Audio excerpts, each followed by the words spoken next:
Ayun guys, viral na viral ngayon yung issue tungkol dun sa magpapakasal na nagayuma daw at sinabuyan lang ng asin nawala yung gayuma, no?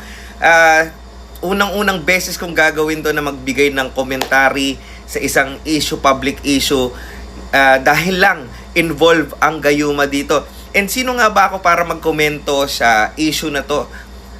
Isa po ako sa mga pinakakilalang ritualista dito sa Pilipinas, especially pagdating sa gayuma, no? 10 beses na po tayong na-feature sa iba't ibang TV shows dito sa Pilipinas, and masasabi ko naman na kahit paano meron tayong knowledge pagdating dito.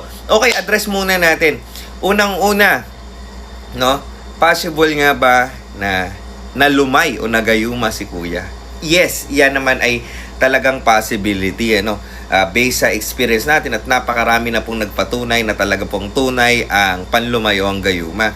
Pero medyo bubutasan ko lang yung ilang na issue. At sasagutin syempre natin din yung ilang issues dito tungkol sa paggamit ng asin, kaya nagising, bakit daw tulala.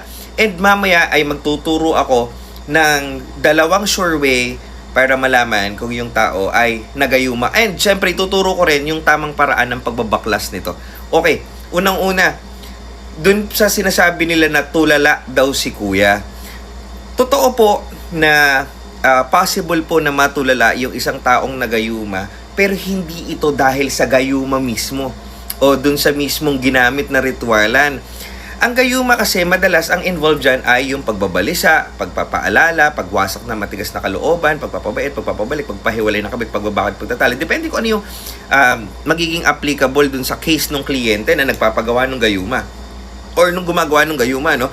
Pero yung pagiging tulala na yan, it's not actually caused ng gayuma itself, pero after effecto nung pagbabalisa madalas na ginagawa sa madaling araw ng isang ritualista para mapasok sa isip yung tao, no? Kaya natutulala yan kasi syempre wala yang tulog basically, no? Maaari din na matamaan ng pagpapaalala kaya madalas tulala, pero kasi maraming nagko-comment na keso way daw yun para daw magising yung tao daw sa loob ng nagayuma magising at lumalaban daw dun sa tunay na katauhan. Mali po yan kasi ang pagkakaintindi po ng maraming tao dahil sa napapanood natin sa TV, sa media, na parang nagiging robot na sunod-sunurad yung mga taong nagagayuma. Meron pong 2 klase ng gayuma, yung tinatawag po na kaliwa at saka yung kanan. Yung kanan, no, yun po